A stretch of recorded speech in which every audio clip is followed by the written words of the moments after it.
Hey there, this is Kevin from MaximizingEcommerce.com. I help people build e-commerce businesses that they can be proud of. And in this particular video, I'm going to take you behind the scenes, crib style, if you will, just to show you a little bit about how I make the videos here for this channel, as well as show you the warehouse, so to speak, that is my house. So let's go ahead and go on in. So we are in my house, my humble abode here, and I don't necessarily need to do this, or you don't necessarily need to do this, but I'm a little bit of a control freak. I receive all the product from my suppliers here at my house, and then you can see behind me on the dining room table there, all that stuff. I actually hire people locally to help me with some of the prep work involved. But actually this week, for the first time, I'm using a company called River Source Logistics out of California. And they're actually going to receive about 1,200 units of product, and they're going to ship it off to Amazon in the US and Canada for me, so I don't have to worry about that. So that's a good thing. So I'm giving myself time back. And then also, you know, this house is only so big, so I can only handle so much stuff.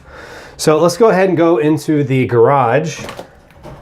And here in the garage, you will see this is my studio. So you might recognize, oops, the back part here with all the boxes and whatnot. These little lights, I actually use these for product photos, as well as I use them for the photos to give me lighting for the video. So what I do is I turn this light off up here, the regular top light, and then I turn them on, I kind of bounce it off the ceiling, so to speak. It's probably not the best way to do lighting, but hey, sometimes we improvise. And then I've got this little guy here, which I actually put on the front of my computer. And then most of the videos I make either with this phone that I'm making this particular video right now. Then I also have a Logitech webcam on my computer, and I just make it from there. But as you can see, the garage, there is no putting a car in here, so it's a little bit of a sacrifice.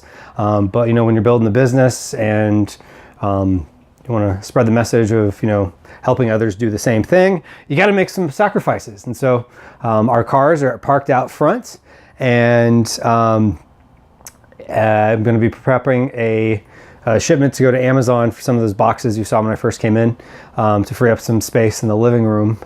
Try to be respectful of my wife, who's an incredibly supportive person. So if you're watching this, honey, thank you. But more than anything, I just want to show you a little bit about what goes on behind the scenes here at Maximizing E-commerce, and some of the boxes and whatnot that I have, because every now and then I talk about how my house is kind of like a warehouse, which it completely is. I've kind of taken over more of the house than I probably should. So working on freeing up some of that space here, still using people here locally, doing a combination of both, because as I grow, I need to find ways, you know, to not totally take over the entire house as I have with the garage and the front living room. So thank you for watching this video, and I would be very curious to hear, what is it you do with your business? So, I mean, are you using a prep company? Are you sending everything in straight to Amazon? Or are you fulfilling all your own orders if you have, let's say, a Shopify store? So how is it you do it? And then also, if you have a YouTube channel, how are you putting your videos? What kind of production process do you have in place? I would love to hear it in the comments down below. So thank you again for watching it. And also, if you're not subscribed, please make sure to subscribe to the channel so we can let you know we got other videos, either behind the scenes or just sharing you what I've learned so far in my e-commerce journey. So thank you for making it all the way through to the end of this video, and I wish you all the best in your e-commerce journey. Take care. Bye-bye.